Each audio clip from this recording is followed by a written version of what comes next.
Akashbani Imphal R.K.Gorani na pau pajari.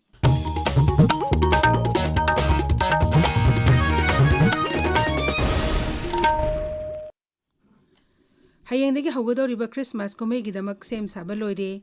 Yumthong khudingda carol thetun inthijana leitingle. Numit asna lakpada Rajapal Ajay Kumar Bhala yaungna lusingba kayani yafa paujel pirakli.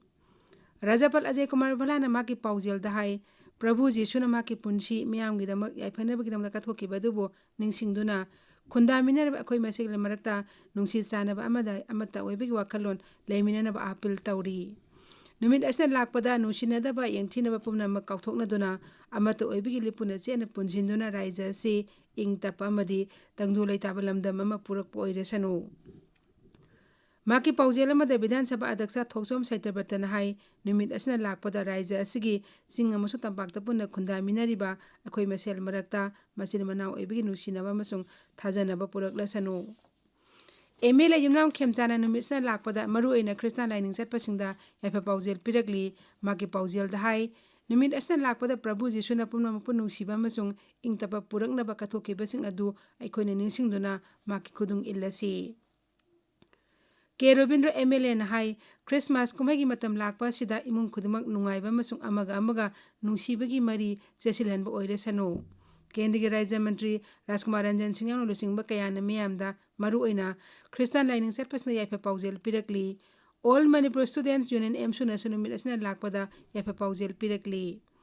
All Naga Students Association Senapati nasu Christmas kumaina lakpada yafa paujel pirakli.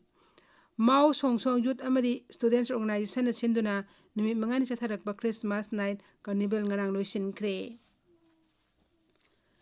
Kunthani Thui Suba Imphal Book Fair lising ni kunmanga loisin bigi tharum hauji pangthokli mamang sehi singa yengnabada hantangna book fair asida mi lakpagi sang wangki.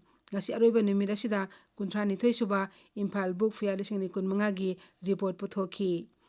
Thasi tara mangadi Imphal gi State Central Library ta chatharakpa book fair si loisin bigi tharum da saruk yaraduna Art and Culture gi Commissioner S Gyan Prakash na hai Lairiki mela pangthokpa khakta natana lairiki mari lainaba tharum kaya debating competition painting amadi tongan ba tharum kya pangthokliba si yamna nungaiba poi mangna hai chaitharol kumbabda yumpham oirga quiz competition pangthokkiba sina mausadi leijaraklaba landam sigi ariba lairik singi maramda angang singna hena khangnabagi masang am oheli masina ariba lairik sing kanbada chauna mateng oiragani.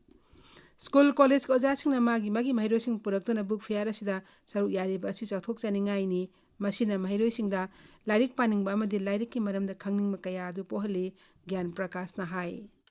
Handaki akhoi book fair si aina khanjabada yamna successful oyena khanjai akhoi na handak tawri sumaina natraga sidagi hena mai pakna tawminnasi aduga ai mai pakna su choidana tawgani haibagi asa thamjai.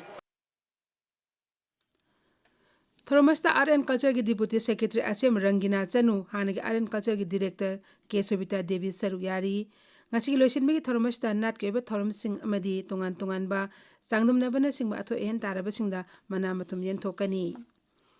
Manipur da lagliba numit khari nesda kahen ingba mayuk nagani hairi masigi damak Manipur Sarkar gi National Program on Climate Change and Human Health National Health Mission Manipur na Health Advisory mangarang thokre hira masigi mari lainana Raijas ke National Program on Climate Change and Human Health NSM ke State Nodal Officer Dr.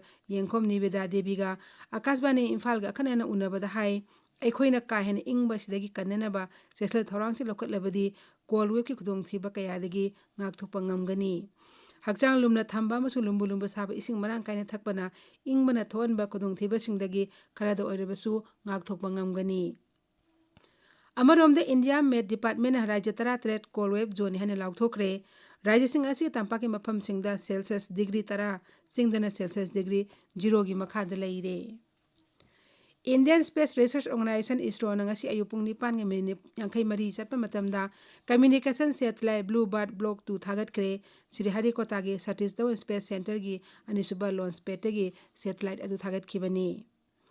America ki AST Space Mobile ki satellite asina LVM-3M6 Prithvi gi animba orbiter yoba ngamba khwaidagi chawba commercial communication satellite oiragani Paulo Ijari.